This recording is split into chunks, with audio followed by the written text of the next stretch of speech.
Coucou mes vrais artistes et bienvenue dans cette vidéo présentation de la tablette Innovator 16 de chez XP Pen. Je commençais dans le bon sens, c'est mieux. Je commençais très sérieusement à avoir du mal avec ma petite tablette Artist Pro 12, toujours de chez XP Pen.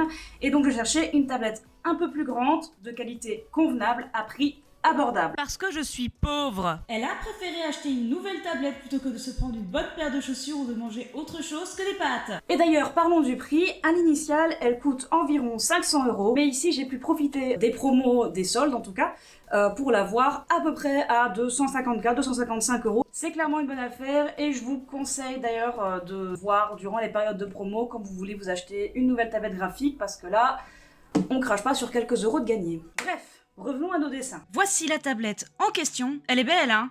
Dites qu'elle est belle. Elle est belle, hein? Oui, chérie.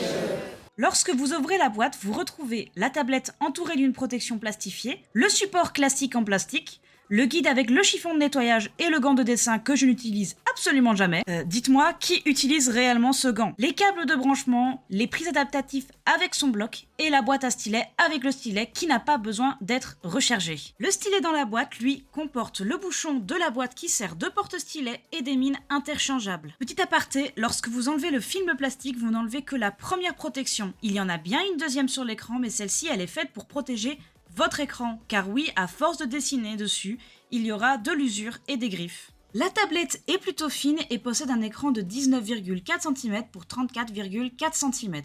Elle possède aussi 8 touches personnalisables, une molette physique et une molette tactile au centre de la molette physique. La surface est anti-reflet, c'est-à-dire qu'elle a un traitement appliqué sur l'écran qui réduit les reflets de la lumière pour éviter d'être gêné. Enfin, l'écran est laminé pour limiter les parallaxes. Les parallaxes, c'est l'écart qu'il y a entre l'endroit où on pose le stylet et la ligne affichée en dessous.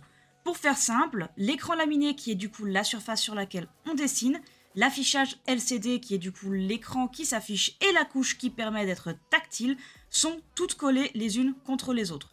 Donc en supprimant l'espace d'air, le trait que l'on dessine semble presque coller parfaitement à la pointe du stylet pour plus de précision. Lorsque vous allez brancher la tablette à votre ordinateur, il faudra installer la prise de votre choix au bloc et brancher l'USB dedans.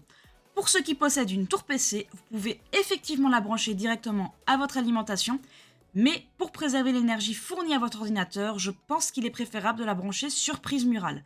Ensuite, il vous faudra brancher l'HDMI qui lui transmettra l'image à votre tablette et l'USB pour les pilotes et les fonctionnalités de l'écran. Une fois tout cela fait, il vous faudra installer le pilote de la tablette.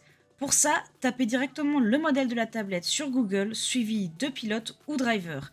Et en général, vous aurez directement la page pour le télécharger. Une fois que vous êtes sur la page, prenez le pilote adapté au système d'exploitation de votre ordinateur. Une fois tout installé, vous voilà avec cette interface. Je vous conseille de faire directement un calibrage, c'est ce qui va permettre d'aligner le stylet et d'ajuster la sensibilité à la pression.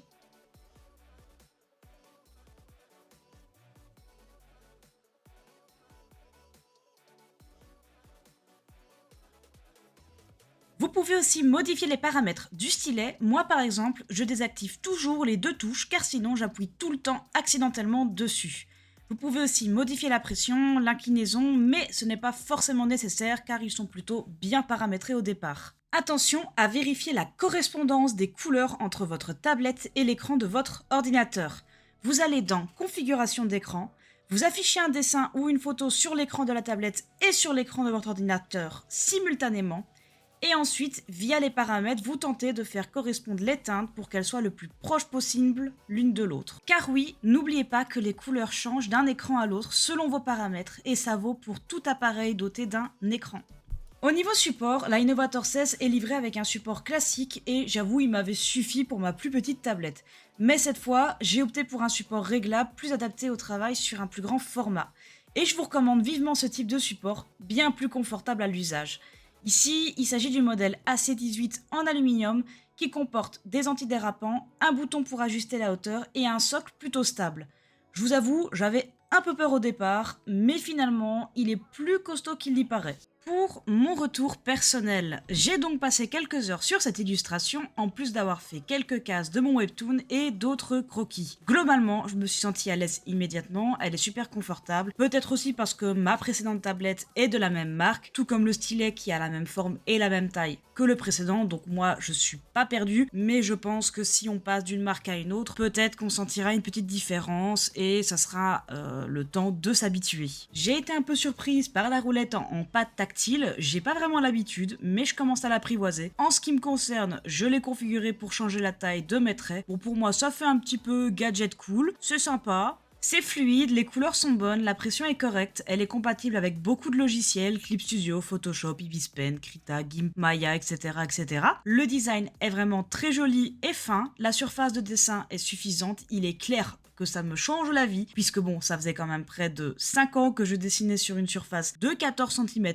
sur 25. Attention, vous me prenez pas, hein, j'ai aucun problème avec les petites tailles, mais parfois, une grande surface à explorer, c'est pas mal. Pour un modèle sorti en 2021 ou en 2022, on a un bon rapport qualité-prix non négligeable, les accessoires inclus comme le support tablette, les câbles tout en un, la boîte à stylet, la lingette, le gant, les mides de rechange, ce sont quand même de bons points positifs de la marque. Elle est facile à configurer, on ne se perd pas forcément dans l'interface, surtout si c'est une toute première tablette. La configuration des boutons est quand même appréciable, surtout la double roulette, c'est assez sympa. La tablette a de jolies finitions, honnêtement on a un très bon matériel qui vaut largement son prix, même encore en 2025, je trouve que c'est convenable.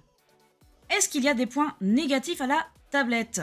Alors un peu de luminosité en plus aurait été peut-être appréciable, maintenant là il ne s'agit que de moi car j'aime beaucoup la mettre à fond pour dessiner et je parle bien de luminosité. À la limite, pour les personnes qui voudraient la transporter pour travailler avec un ordinateur portable en extérieur, je crois qu'avec ce modèle je m'y risquerais pas trop de par sa taille et sa finesse. Mais encore une fois, chacun fait comme il le sent et peut-être qu'avec un bon sac de transport, il n'y a pas de souci. Si vous avez des retours à faire sur ce modèle, des questions à propos des tablettes graphiques ou des questions à propos du dessin digital, n'hésitez pas à les noter en commentaire. Je vous invite aussi à suivre mes réseaux sociaux, Instagram, TikTok, Facebook, Trade, je vais vous les mettre ici. Je vous invite aussi à aller lire gratuitement mon webcomics sur Webtoon. Il s'agit de Mon Dieu auteur à gages, une romance peu conventionnelle où on parlera de clans, de familles défectueuses, d'amour à trois et d'un furet un petit peu fifou. Sur ce, je vous laisse à vos stylets!